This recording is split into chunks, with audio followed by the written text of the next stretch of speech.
오늘 하세나 본문은 사도행전 26장 13절에서 23절까지의 말씀입니다.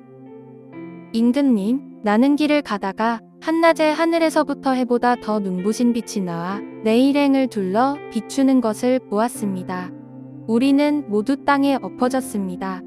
그때에 히브리 말로 나에게 사울아, 사울아, 너는 어찌하여 나를 핍박하느냐? 가시 돋친 채찍을 발길로 차면 너만 아플 뿐이다 하고 말하는 음성을 들었습니다. 그래서 내가 주님, 누구십니까? 하고 물었더니 주님께서 나는 내가 핍박하는 예수이다. 자, 일어나서 발을 딛고 서라.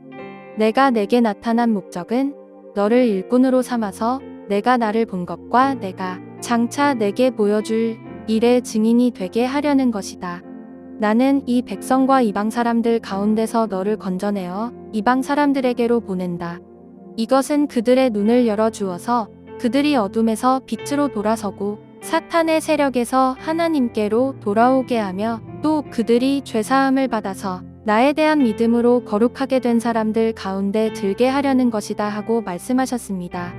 그러므로 아그리빠 임금님, 나는 하늘로부터 받은 환상을 거역하지 않고 먼저 다마스쿠스와 예루살렘에 있는 사람들에게, 다음으로 온 유대 지방 사람들에게, 나아가서는 이방 사람들에게 회개하고 하나님께로 돌아와서 회개에 합당한 일을 하라고 전하였습니다.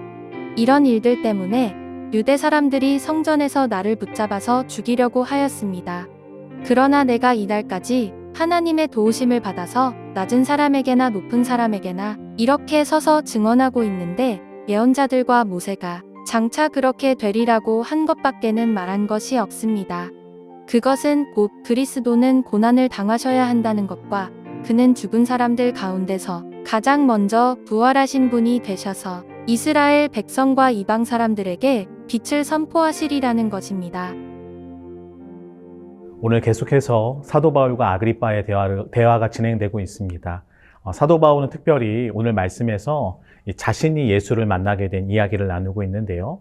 사도 바울은 길을 가다가 한낮에 하늘로부터 해보다 더 눈부신 빛을 만나게 되었습니다. 그로 인해 그를 비롯한 일행은요, 그 길에서 바로 땅에 엎드려지게 되죠. 그때 하늘로부터 사도 바울의 이름을 부르며 왜 나를 핍박하냐는 음성이 들리게 되었습니다. 바로 예수님께서 사도 바울을 향해 던지신 말씀이었죠. 사도 바울이 핍박하던 그 예수께서 바로 사도 바울을 만나주신 것입니다. 놀랍게도 예수님을 만난 후에 사도 바울의 삶은요, 새롭게 돼요. 그는 예수님으로부터 자신을 향한 부르심을 듣게 되는데요. 바로 사도 바울은 예수의 종과 증인이 되어서 예수님을 증거하는 사도로 부름을 받은 것입니다. 그렇게 사도 바울은요, 어둠 가운데 있는 이들을 빛으로 인도하고 사탄의 세력 가운데 있는 이들을 하나님께로 인도하는 자로 살아가게 됩니다. 그리고 그 부르심 때문에 그는 현재 잡힌 자가 되어서 아그리빠 앞에 서게 된 것이죠. 사도 바울은요, 자신을 향한 하나님의 부르심에 순종하면서 유대인들과 이방인들에게 하나님께 돌아와 회개에 합당한 열매를 맺으라고 촉구했습니다. 유대인들은 이러한 사도 바울을 굉장히 못마땅하게 여겼고요. 그래서 여러 차례 사도 바울을 죽이고자 했습니다. 이러한 위협 속에서도 그는요, 하나님의 도우심을 받아서 지금까지 자신의 길을 여기까지 걸어왔다고 고백하고 있고요. 지속해서 그 부르심을 따라 예수님을 증거하는 일에 헌신하고 있었습니다. 여러분, 그렇다면 왜 사도 바울은 아그리빠 앞에서 자신의 이야기를 지금 풀어놓고 있을까요? 그것은요, 자신이 전하고자 하는 복음의 메시지 때문에 그렇습니다. 우리는 사람들과의 관계 속에서 종종 좀 내가 이해하기 힘든 사람들을 만나기도 해요. 그 사람이 하는 행동이나 또 그 사람이 지닌 가치관들, 그리고 그가 하는 대화의 내용 등을 도저히 이해할 수가 없고 좀 내가 받아들이기 힘든 경우를 만나기도 합니다. 과연 이런 상황을 만나게 되면 우리는 어떻게 행동해야 할까요? 그저 나랑 결이 다르다고 해서 무시하고 관계를 끊어버리면 되는 것일까요? 그렇게 행동하면 안 되겠죠. 그래서 우리는요, 그 사람을 이해하고자 할 때에는요, 또한 그 사람이 전하는 메시지를 이해하고자 할 때에는요, 그 사람이 지나온 삶의 서사를 살펴볼 수 있어야 합니다. 한 사람의 인생의 서사를 읽기 시작하면 그 사람의 행동이나 가치관이나 말하고자 하는 내용을요, 우리가 조금씩 이해할 수 있게 되기 때문인데요. 우리가 지닌 현재의 모습은요, 어느 날 하룻밤에 갑자기 만들어진 것이 아닙니다. 삶에 겹겹이 쌓여진 이야기들이 그 오늘의 모습을 만들었기 때문인 것이죠. 사도 바울에게 있어서 가장 중요한 것은 복음이었습니다. 그래서 그 복음을 가장 잘 설명할 수 있고 그 복음을 가장 효과적으로 전달하기 위해선 자신의 삶의 서사를 지금 이야기를 하고 있는 것이죠. 그래서 그는 예수님과의 만난 자신의 삶에 대해서 그 예수님을 만난 삶의 경험들에 대해서 풀어놓고 있는 것입니다. 우리도 사도 바울과 같은 이 주님과의 만남의 스토리가 모두 존재할 것입니다.